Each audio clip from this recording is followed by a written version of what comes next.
E agora, vamos recuar no tempo. Estas imagens foram registadas em 1947, na Figueira da Foz, e nelas estão presentes memórias de tempos que Portugal já esqueceu. Mas há mais, muitos mais destes filmes, e todos eles retratam a sociedade portuense dos anos 40 e 50. Todos eles foram registados pelo pai do meu próximo convidado, que felizmente decidiu partilhá-los colocando-os na internet. O António Tavares, seja bem-vindo. Olá, como está? Um aplauso para o meu convidado. Obrigado pelo convite. António, conte-me lá, o seu pai era um apaixonado por cinema. Sim, sim. Paixão que já herdou da sua avó, que nasceu no século XIX. Sim, sim. A minha avó gostava muito de cinema. Ela teve uma origem humilde. O meu avô era um fundidor, já tinha uma fundição, mas ainda era uma fábrica pequena. E a minha avó gostava muito de cinema, mas o meu avô tinha uma vida muito dura, porque era uma vida de fundidor, trabalhava de segunda a sábado, trabalhava muitas horas, talvez 10, 12 horas. E o fim de semana era para descansar, não é? E o fim de semana, ao domingo, que não havia fim de semana, era só o domingo, ele gostava de descansar. Então a minha avó, que era uma grande apaixonada do cinema, ia ao cinema, ao Palácio Cristal, com o meu pai. No Palácio Cristal, dentro do palácio havia uma sala de teatro, que era o Gil Vicente, onde faziam projeções de cinema no início dos anos 30 e no final dos anos 20. Foi aí que o seu pai herdou esta grande paixão por cinema. Mas depois, quando é que começou ele a filmar? Ele por volta. Ele, logo aos 13 anos, teve uma máquina de projetar cinema, uma pequena Pathé Baby, que era um equipamento manual, que projetava num pequeno ecrã, mas nos anos 40, 45, 46, depois de casar, ele trocou esse equipamento que era primitivo por um melhor. E nessa altura comprou a primeira máquina de filmar. Mas à época devia ser um investimento muito grande comprar uma máquina de filmar, poucas pessoas deviam poder comprar. Eram equipamentos normalmente comprados muitas vezes nessas lojas já em segunda mão. Havia retomas. Eu penso que a primeira máquina que ele terá comprado, que era um equipamento de 9,5, e pode-se ver até na projeção que às vezes aparece entre as frames o pequeno furo que é da manivela. Do dente da raça do filme. Porque o filme às vezes quando descentra aparece esse pequeno furo. Portanto, esse primeiro equipamento que ele comprou em 9,5, eu penso que era um equipamento usado e que não terá sido muito caro. Eu acho que todo aquele tempo em que o seu pai assistiu a filmes, assistiu ao cinema na companhia da sua avó, com certeza também captou a técnica que depois usou quando começou a filmar. No Palácio de Cristal, os filmes que passavam na altura eram filmes de reprise. Passavam, às vezes, até séries de filmes de aventuras. Filmes feitos em séries que eram projetados numa única sessão. Mas também passavam filmes já com algum nível e alguma craveira. Filmes do Fritz Lang e outros grandes autores da época. Coloca com o olho para a técnica. Eu penso que ele aprendeu a técnica nesses... Era um autodidata do cinema. Sim, ele sempre foi um autodidata e fazia as montagens enquanto filmava, porque ele não fazia a edição dos filmes. Os filmes eram editados... Como é que ele chegava, punha o tripé? Ele usava um tripé. Nesses primeiros filmes de 9,5, que são filmes a preto e branco, Nós estamos a ver aqui já imagens a cores. E estes filmes são películas já em 16 milímetros. Isto é uma película mais elaborada, que é 16 milímetros, e Kodachrome. Uma película isto é em 1948? Os seus... Sim, creio. Isto é... seus irmãos. Aquilo que hoje em dia é banal é nós filmarmos as crianças. À época, poucas pessoas podiam fazer isto, não é? Bem, que ternura, vejam só, de mão dada. Eles eram muito amigos, muito amigos.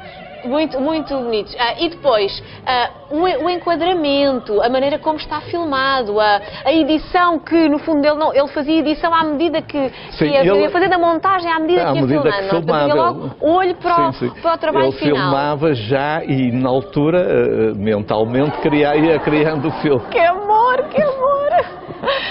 E depois, isto para além de ser para a família um documento maravilhoso da memória da família, é também um documento para a história de Portugal, porque na realidade, olha-me só este casalinho de manos aqui aos beijinhos, o amor. E diz fim, isto era muito profissional, um final feliz deste passeio destes manos. Quantos filmes é que o António colecionou? Eu tenho vários filmes, porque do meu pai são cerca de 2 horas e tal de cinema, ao todo, não é? São vários filmes. Mas são dezenas, centenas? Não, são vários bobinas, talvez 7, 8 bobinas. Não sei precisar bem. Porque vocês faziam serões a ver estes filmes, não é? Lá em casa. Nos dias de aniversário, normalmente nós tínhamos, a casa tinha um hall para o qual davam todos os quartos, e a sol, que era uma sala bastante grande, era transformada em sala de cinema. Os sofás eram mudados de maneira a criar... Toda a gente poder ver a projeção. Nós, os miúdos, sentávamos no chão, não é? Porque vinhamos... Era uma família muito grande. Nós tínhamos muitos tios, avós, e primos e tios. Portanto, as sessões tinham... E vinham, às vezes... A lotação esgotada. Sim, a lotação esgotava sempre nessas sessões. Porque nessa altura não havia ainda televisão. E o cinema era uma coisa cara. Sobretudo para nós miúdos não havia grandes sessões de cinema.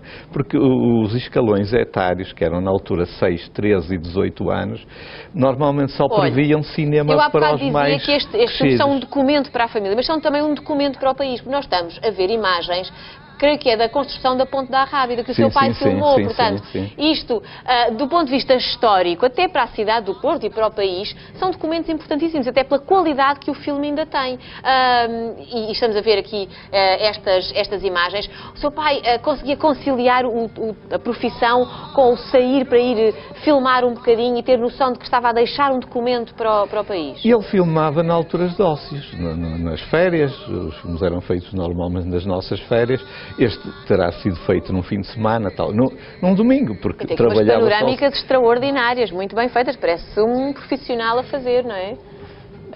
A maneira como está a filmar e a qualidade do próprio... E o filme está muito bem preservado, porque ele usava uma película, que era o Kodachrome, que preservou as cores no tempo, quer dizer, também os filmes eram muito pouco projetados. Ele também sabia reconhecer a qualidade dos materiais com que estava a trabalhar? Penso que não, mas era o material que havia, não é? Ele comprava aquilo que as casas e naturalmente lhe propunham também. E estes filmes estiveram assim guardados lá numa gaveta muito tempo? Nós víamos isto muito quando eu tinha 7, 8, 10 anos, portanto já passaram uns 50 anos. E os filmes estavam preservados em casa dos meus pais, agora estão preservados, continuam preservados, nas suas bobinas, não é? E porquê é que decidiu pegar nisto? Olha, espera aí, deixa-me lá ver. O nosso mano é o António. Sim. Olha, aqui está o António tão bonito. Sou eu, exatamente. Isto são férias onde? Férias de 1952, junho e agosto, na praia do Castelo do Queijo, não é? Sim, na praia do Castelo do Queijo. Olha, aqui ao colo, imagino que seja da sua mãe. Sim. Ver estas roupinhas, não é tão giro? Que amor. Olha, isto é a sua irmã, Margarida, não é? Com um belo chapelinho. Toda contente de ter... Era muito rabiteso, o António está ali todo cheio de genica. Nós íamos e vinhamos de elétrico. Morávamos na Boa Vista e... Não para! Estamos aqui encantadas com as suas imagens. Nós fazíamos o percurso de elétrico. E aos domingos, o meu pai ia connosco para a praia mais cedo e depois a minha mãe ia lá ter com a merenda. Nós merendávamos na praia, na barraca. Mas levar as crianças levar o material de filmagem. Ainda era muita coisa para carregar. Sim, mas na altura também as pessoas eram se calhar mais resistentes que hoje, não sei. Eram mais resistentes. E valeu muito a pena, porque tem aqui um documento extraordinário. Agora, quando é que decidiu dar isto a público, ou seja, pôr isto na internet, disponibilizar para todos nós? Primeiro teve que digitalizar e depois deixar-nos todos espreitar este magnífico documento. Eu sempre gostei muito deste material, mas eu sou um bocado suspeito ao falar dele, não é? Depois do meu pai falecer, eu resolvi começar a partilhar alguns filmes no YouTube. E comecei a ter algum feedback e fui pondo cada vez mais imagens, as pessoas comentavam, muitas pessoas da minha idade gostavam de ver. Olha, aqui estamos a ver o seu pai. Sim, é o meu pai. Então quem é que estava a filmar? Era a sua mãe? A minha mãe. Ele deixava? Ai, deixava, com certeza. Boa. Portanto, tínhamos dois realizadores, e é o um meu casal irmão de mais realizadores. velho também chegou a fazer, também chegou a filmar. A filmar. Oh, António, qual é a sua profissão? Eu, neste momento, estou reformado. Eu era informático num banco. Portanto, já sabe destas coisas das tecnologias. Portanto, para si não foi muito difícil pegar nisto, digitalizar. Não fui eu quem digitalizei, foi numa empresa. Mas eu depois, quando peguei nesse material que foi digitalizado e fiz uns DVDs para distribuir à família, aos amigos mais chegados. E, portanto, todos ficaram com esse belo presente. Portanto, é uma família um pouco à frente do seu tempo, já ligada às tecnologias, o seu pai no cinema, o António na informática, portanto, tudo isto já vinha nos genes. E agora, quero lembrar que estamos a dar um magnífico automóvel, tem o dia todo para investir, mas comece já, de manhã é que começa o dia, portanto comece já a ligar e digo-lhe que este automóvel tem uma magnífica tecnologia, não é? Tu conheces melhor que ninguém, Maria Iva, conta-me lá. De mecânica, quer dizer, mais ou menos. Eletrónica, pronto. Mais ou menos. Portanto, tu não me vais perguntar por menores do carro, pois não, Ana? Não. Mas eu digo-te que este Range Rover Evoque é um carrão que hoje vale, sabes quanto, Ana? 60 cêntimos. 60 cêntimos mais IVA, que é o custo da chamada. Uma chamada basta para se inscrever, mas se eu fosse assim, ligava mais vezes, porque garante mais do que uma inscrição e aumenta a probabilidade do seu próprio número de telefone, do seu número, sim, esse que está agora a ligar para aqui, aumentar a probabilidade de marcar o 760, 100, 300, quantas mais vezes ligar, mais hipótese tem de ganhar, é mesmo assim. Portanto, pegue no telefone 760-100-300 é o nosso número que já conhece tão bem e é esse o número que tem que marcar para se inscrever neste sorteio que mais logo vamos saber quem será o grande vencedor, quem será que vai ganhar, levar para casa este fabuloso Range Rover Evoque. Tem tempo ainda para marcar o 760, 100, 300. Acompanhe o nosso programa, mas ligue, não se distraia, porque tem mesmo que marcar o nosso número 760, 100, 300 para se inscrever e quem sabe mais logo levar para casa este fabuloso automóvel. Se fosse assim, não perdia mais tempo. 760, 100, 300. Ligue! 760, 100, 300. É o número do dia, é o número que tem que ligar hoje muitas vezes, porque a sorte pode estar do seu lado.